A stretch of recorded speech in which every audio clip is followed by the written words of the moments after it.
आणि आता news top 9 कडे वळूयात। सुरुवातीला राजकीय टॉप 9 बातम्या। भाजपचे राष्ट्रीय अध्यक्ष जे.पी. नड्डा आणि मुख्यमंत्री शिंदेंची तासभर बैठक। देवेंद्र फडणवीस, आशिष शेलार, दरेकरही उपस्थित। जागा वाटपाच्या फॉर्म्युल्यावर चर्चा झाल्याची सूत्रांची माहिती। भाजपचे राष्ट्रीय अध्यक्ष जे.पी. नड्डा आणि अशोक चव्हाणांची भेट। देवेंद्र फडणवीसांच्या उपस्थितीत नड्डा आणि अशोक चव्हाणांची भेट।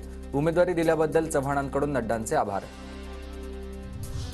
ठाकरे गट मुंबईतील लोकसभेच्या 4 जागा लढणार। दक्षिण मुंबई, दक्षिण मध्य मुंबई, उत्तर पश्चिम मुंबईसह ईशान्य मुंबईची जागा लढवणार, तर दक्षिण मुंबईतून अरविंद सावंत पुन्हा निवडणूक लढणार।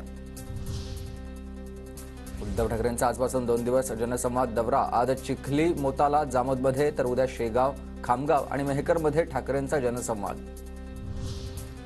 उद्धव ठाकरेंचा हिंगोलीतील दौरा तात्पुरता रद्द। उद्या आणि 24 फेब्रुवारीला उद्धव ठाकरे हिंगोली दौऱ्यावर होते। मराठा आंदोलनामुळे ठाकरेंचा दौरा पुढे ढकलण्यात आला। बापाच्या बापाचा बाप आला तरी मुंबईला महाराष्ट्रापासून तोडू शकणार नाही। महायुतीच्या बैठकीत फडणवीसांचा उद्धव ठाकरेंवर हल्लाबोल।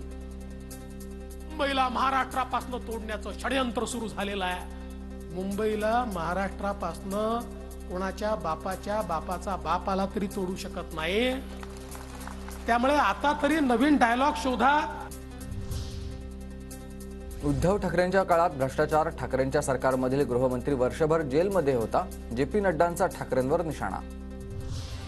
अजित पवारांचे धाकटे पुत्र जय पवार आजपासून बारामतीत दौऱ्यावर। बारामतीमधील कार्यकर्ते आणि नागरिकांशी संवाद साधणार। आगामी निवडणुकीच्या पार्श्वभूमीवर दौऱ्याचं आयोजन। भाजप नेत्या पंकजा मुंडे आज बीड दौऱ्यावर।